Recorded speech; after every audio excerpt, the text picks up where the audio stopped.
All right. What's up, everybody? I've got a piece of heat treated. To be perfectly honest, I'm not exactly sure what this is. I want to say it may have came from Missouri. I think the person that sent this to me, and forgive me, I can't remember exactly who it was, but I believe they sent some Mozarkite with it. I don't know if this is also a type of like Mozarkite, but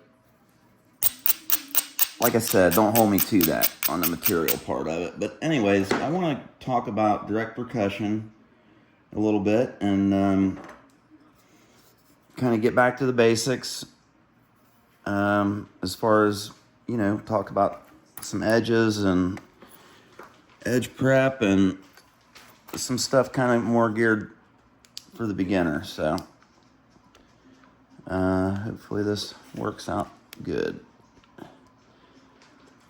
I don't know that I'll necessarily finish this thing all the way out or anything. I just want to talk about percussion a little bit. So with direct percussion, when I started out with indirect percussion, which is kind of like what Jack Crafty does. I use the Jack Crafty. Patrick Blank has a YouTube channel. If you've been watching videos for very long at all on Flint Knapping, you probably ran across his stuff. He has a ton of videos, but he uses a method under the leg. He pinches his knee back and holds a copper or metal or aluminum or whatever type metal he's using, rod, like a 3/8 rod. You can use different diameters, but I think the rod I had was 3/8. I don't think I have it right here with me, but you can just use a rounded end on them, or you can put like a beveled end. Anything that'll be able to let you grab that edge. So that's basically what you're wanting to do with any of the tools you're using. You have to your tool has to grab that edge enough to build up enough force to initiate that fracture and take the flake. So you're removing the flake from the backside, underside, obviously. But so with the indirect percussion, I got pretty good at that and was able to produce stuff. I was able to sell some points and stuff. But when I really got more comfortable with the direct percussion, I just kind of never went back to the indirect,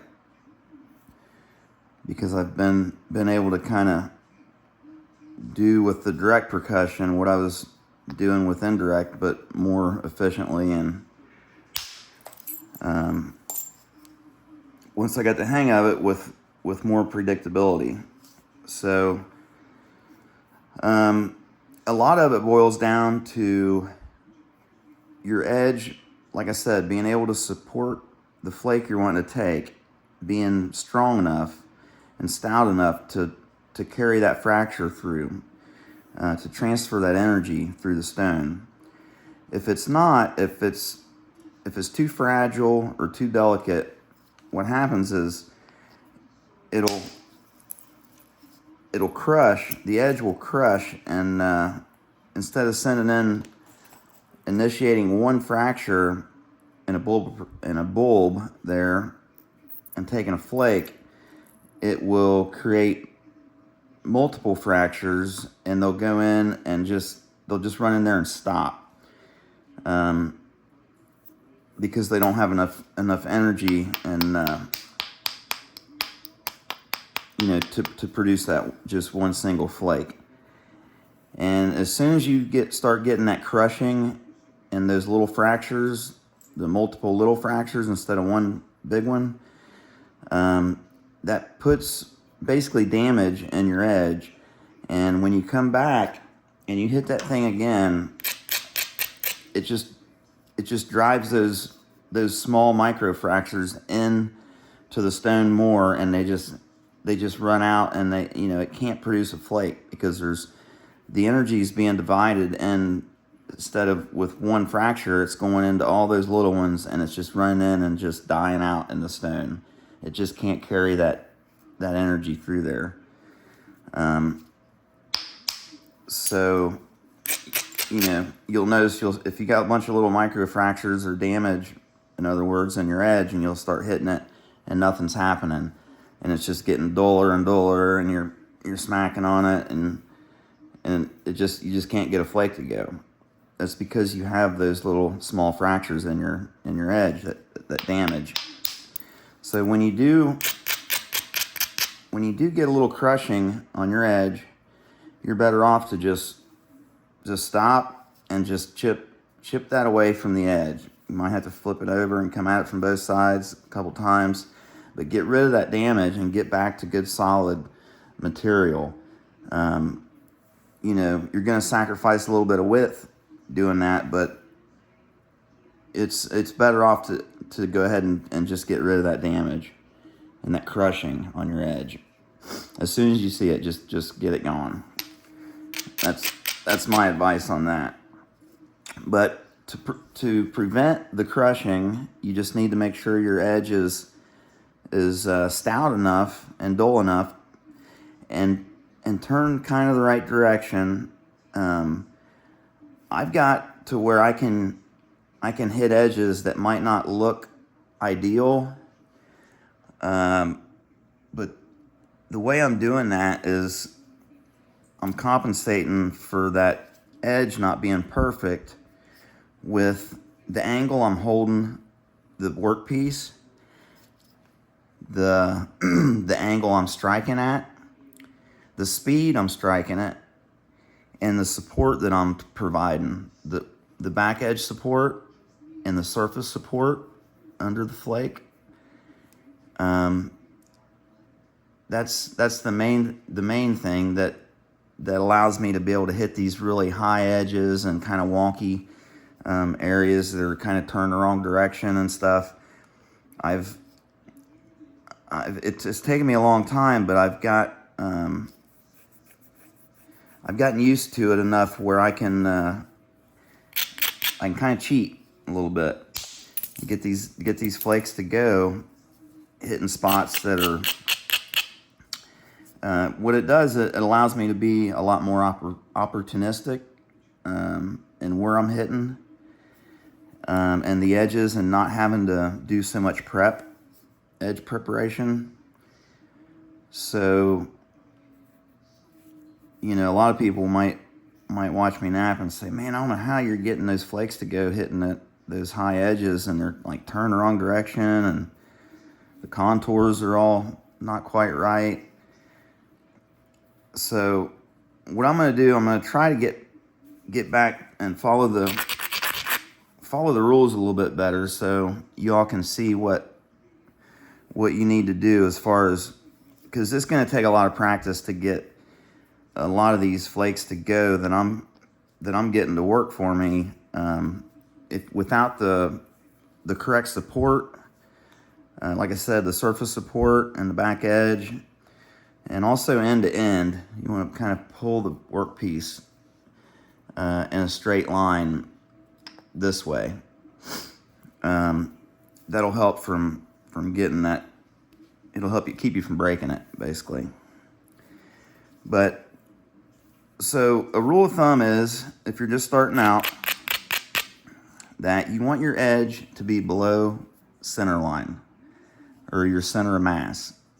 So if you look at this thing,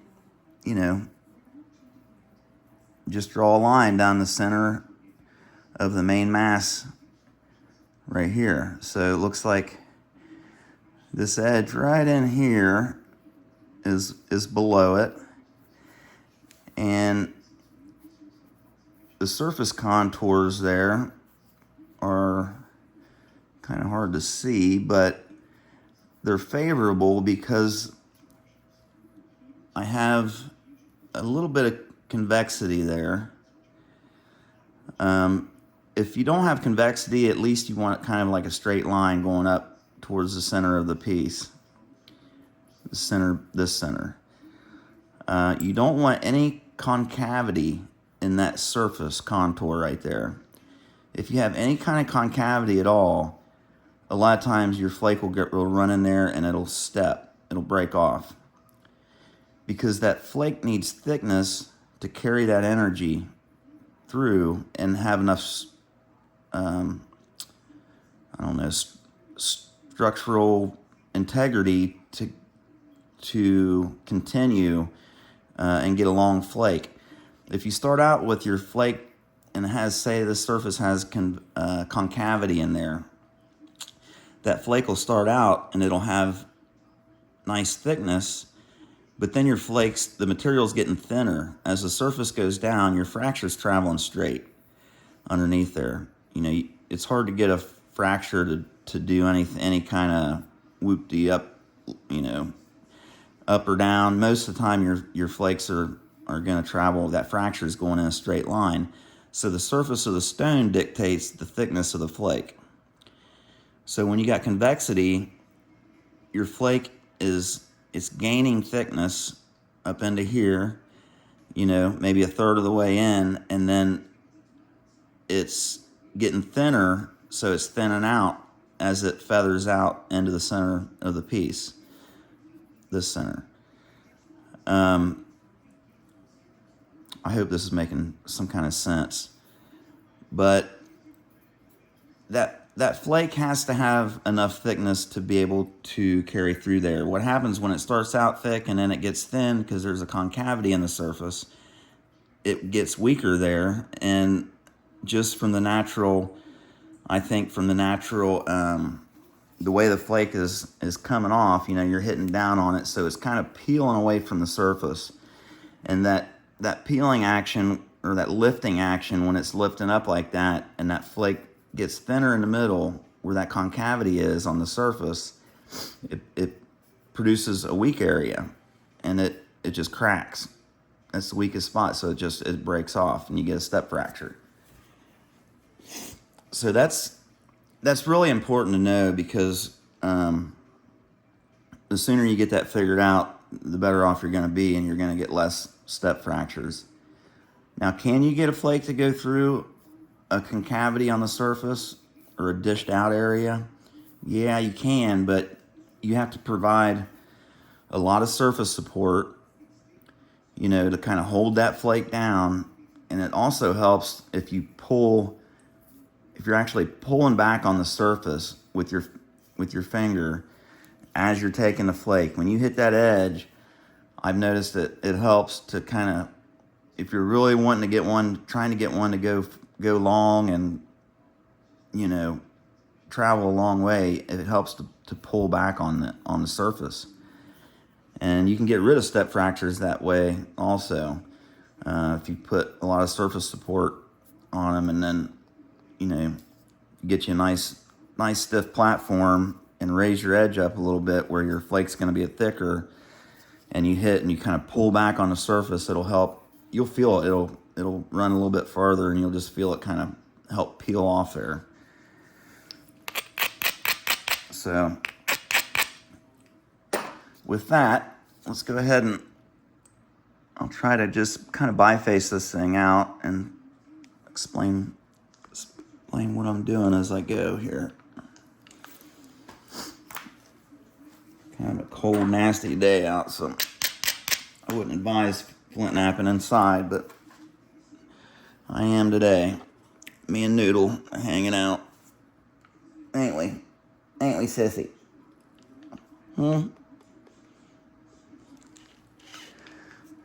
If you're new to the channel, that's my cat. Old Noodle, my Flint Knapping buddy.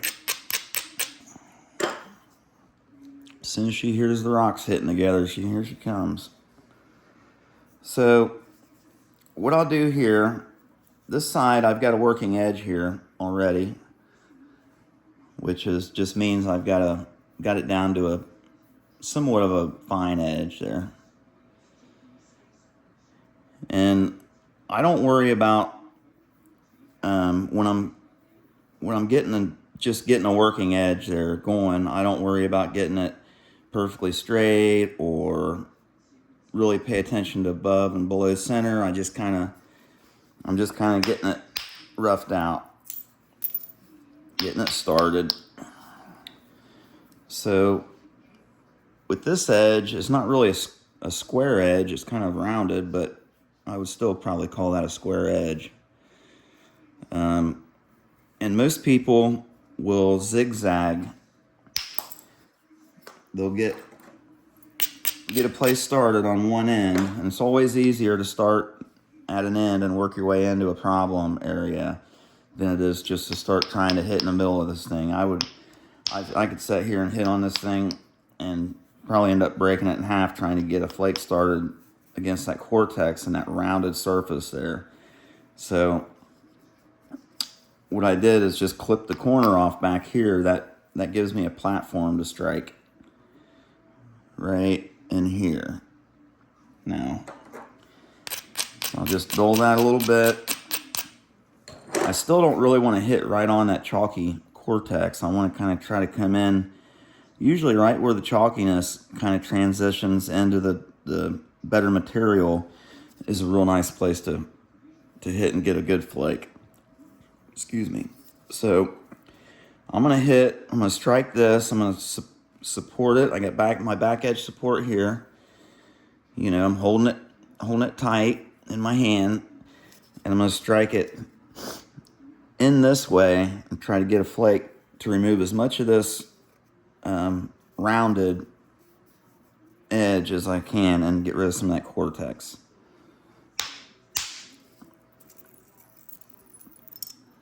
You'll see it kind of ran along the bottom, but it's still got that edge. It's bringing that edge down.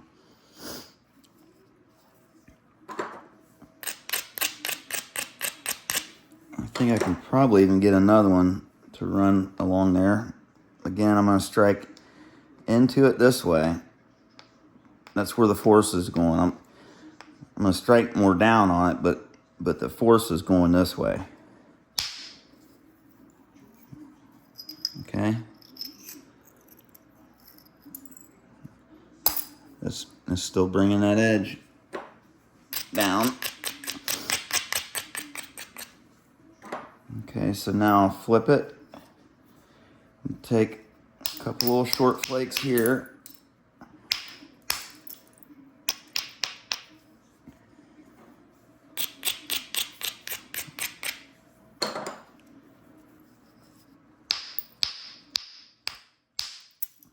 And take another one like that.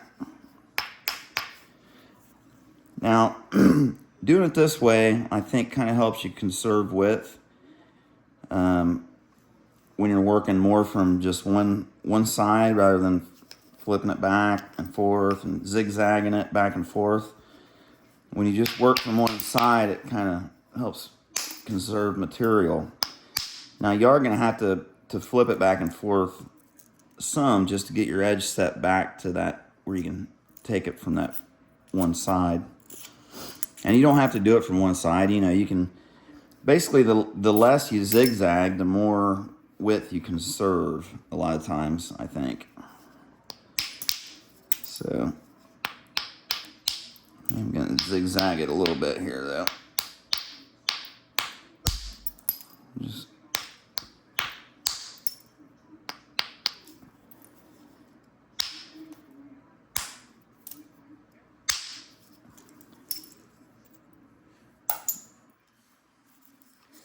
okay, so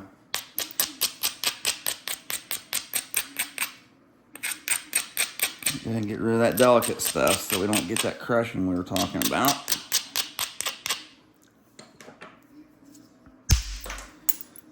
Get one across there.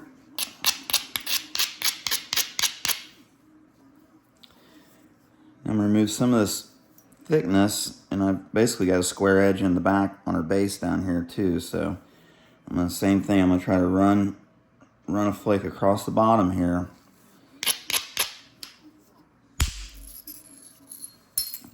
Try to start working that squareness off that bottom.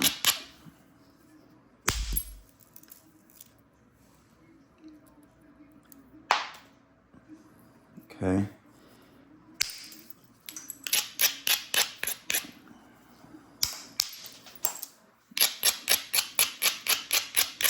A little bit of cortex left there I wanted to get rid of.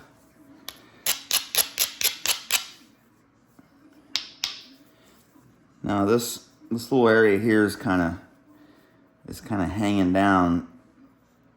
Not too bad, but it's got a little bit of concavity in that surface. So as soon as I see an area like that, I just go ahead and nip it back. And that'll give me convexity there on that surface rather than having that overhanging area out close to the edge where it kind of swoops back down.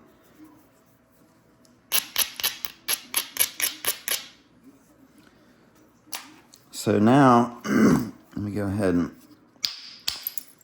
get rid of the rest of the squareness down here. I'm going to have to lose a little bit of length.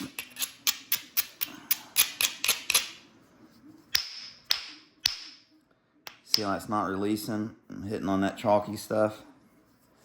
I move out to the edge there. Kind of work my way back into it. Probably get it to come off there. Yeah.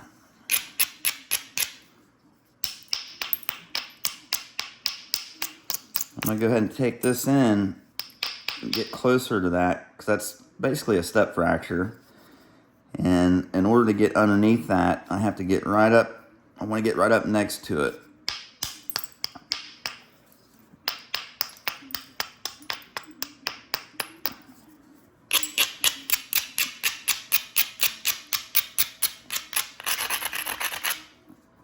Give it a good grind. Now, I don't want to hit this thing right there because it's probably going to fail. But if I come over here where there's a little bit more solid material,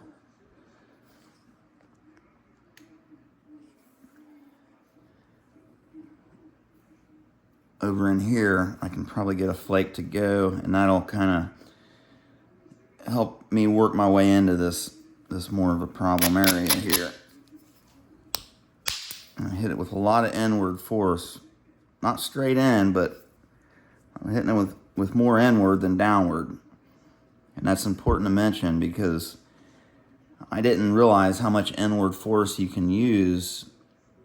It took me a long time, over a year, I'd say, of napping before I started realizing, oh, I can pretty much hit into the edge as long as I'm supporting it correctly. And those flakes you can really get them to travel. I think a lot of people would be surprised how much inward force you can get or actually use.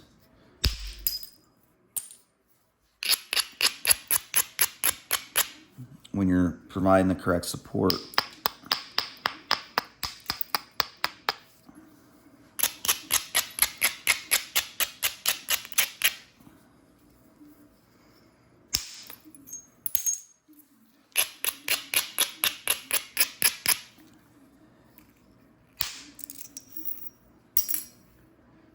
Whatever this material is, it's really nice. Really, really nice. Okay, so now we've got pretty much like a biscuit. A really fat, chubby, chunky piece of rock here. So we really want to concentrate on getting some flakes off here and removing some of this extra thickness. So we've got a working edge pretty much all the way around. We won't have any more square edges. We've managed to preserve a lot of the width. And now what you want to do is, or what I usually want to do is, and I will also say there's no right or wrong way to do this stuff. I mean, nobody knows exactly how they did it in the past, and if you got something that works better for you than, the way I'm doing it, more power to you. I'm not saying this is the right way or the only way. It's just what I've found works for me. So just keep that in mind. I do have a little bit of Cortex left here. We can go ahead and address that, I guess. Take some of these little edge turning flakes will help you, I believe, with accuracy. It'll help kind of keep your hands, your hand-eye coordination. It'll kind of help you keep in mind where that edge is.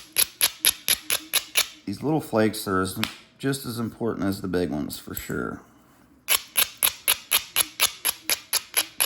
So what I'm doing is trying to just, and you can also take them like this, and you just kind of hit with the edge of your bopper. You almost want to come straight across the, the surface, not down. You almost want to kind of come out from it to get that edge, to take those really steep beveling flakes, those edge beveling flakes.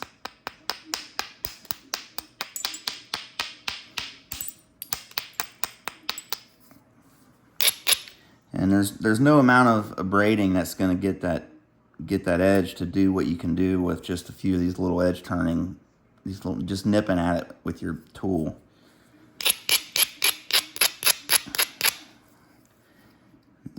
The abrader works good to turn the edge, but you need a little more sometimes. It took me a long time to realize that. So I can get the steepness I need here. Okay. So now I'm gonna support it well. Get my back edge.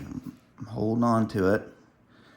I'm supporting the surface underneath here with my ring finger. I'm going to come down and I'm going to catch this edge with a glancing blow. I want plenty of inward force. Try to remove some of that cortex there. And once I take that flake, it's going to isolate the area right in front of there.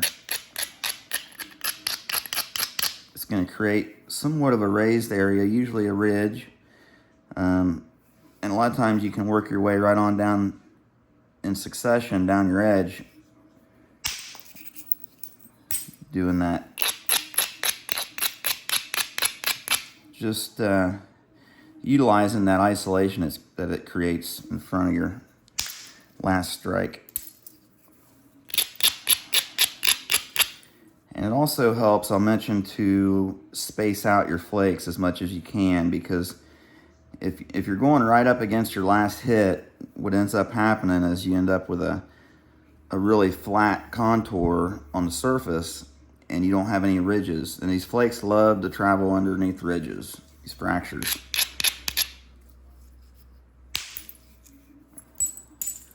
So we'll go ahead and clear that cortex off there.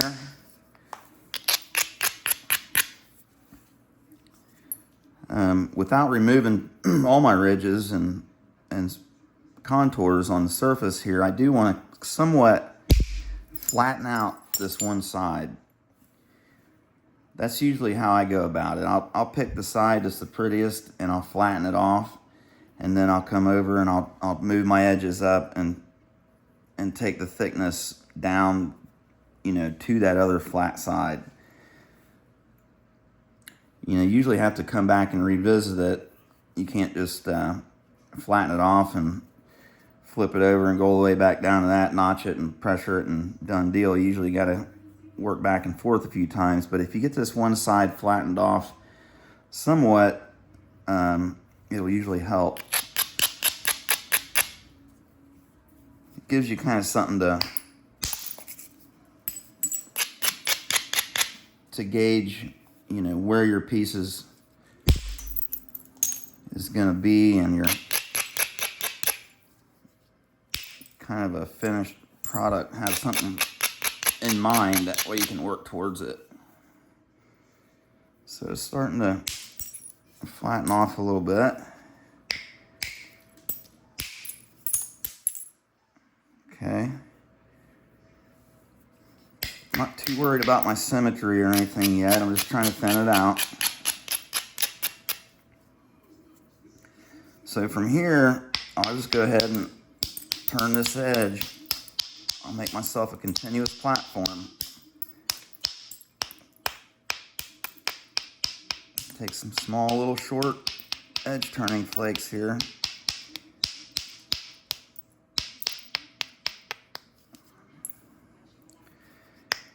Go and do the same thing over here.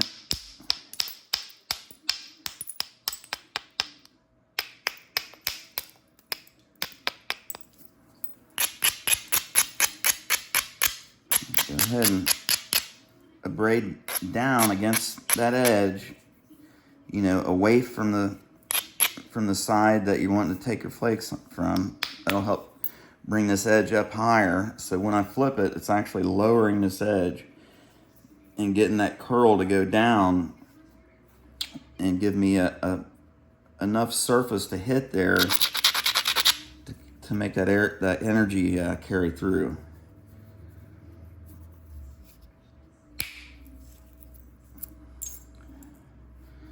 So now I've got those edges kind of turned back towards this other face on both sides.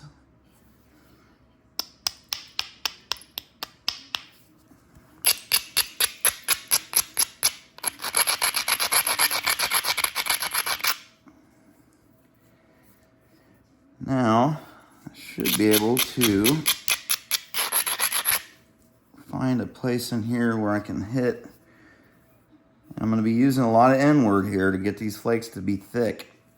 If I can get one started across the back here,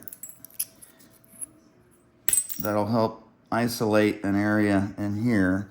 Now sometimes when you take a big flake like that, if that next ridge that you're planning on hitting if it's going at a real aggressive angle, like up towards the tip or back this way, you can help straighten that out a little bit by taking a small, almost kind of like a spacer flake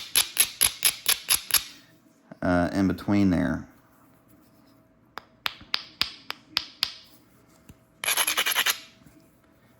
That'll kind of help get you back lined up in the right direction.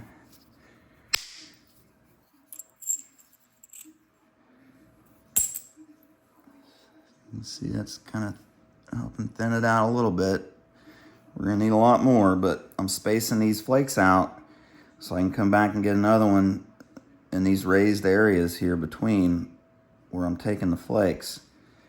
So I got a couple back there. Now I could just continue on up through here, but I'm gonna actually start at the tip and kind of work my way back into it now.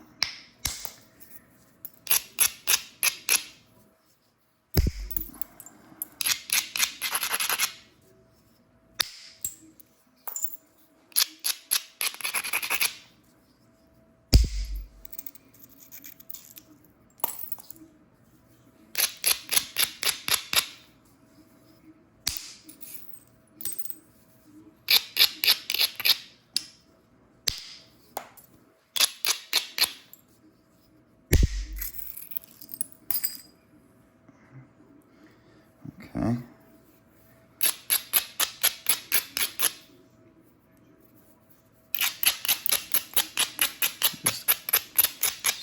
I'm just going to give it a little rake with my abrader to get rid of that real delicate stuff.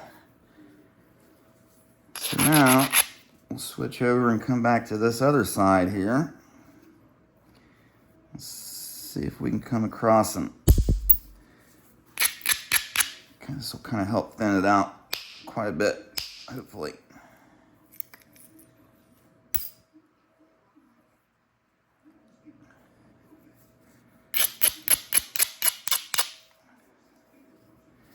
Now, same thing, this next ridge here is just it's just shooting straight back this direction, so I'll just take a little short one there. Kind of help me get lined back up. Actually, I'll come back to the base, work my way. I do that a lot. I'll work from the one end, kind of into the center, and then I'll stop and I'll come back to the other side and work in from the other direction. It seems to work out pretty good.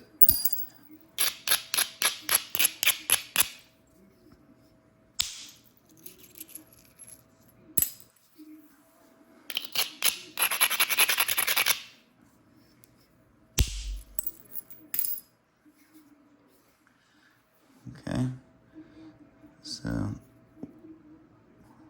got rid of quite a bit of thickness there. Still got a long ways to go though. So I've got an area here, the edge looks stiff enough where I can provide surface support under here.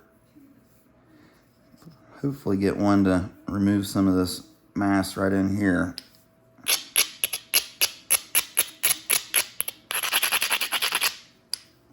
I just rake the edge back a little bit on both sides of that area I wanted to strike. That'll help isolate this little platform here a little bit.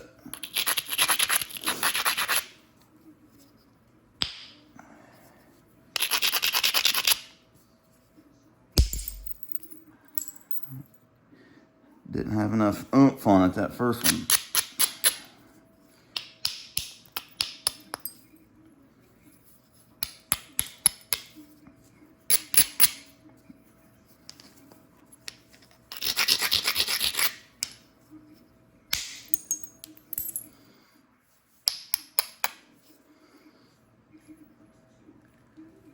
Okay, I can't make these videos too awful long, but hopefully that helps, and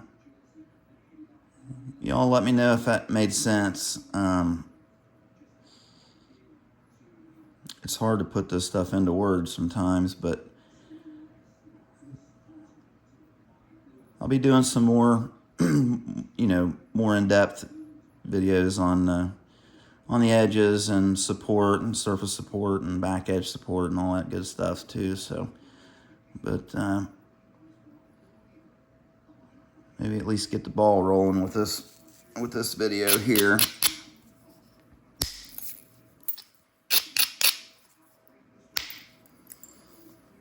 So yeah, all right guys, like I said, hope that helps, and I appreciate y'all watching. We'll see you on the next one.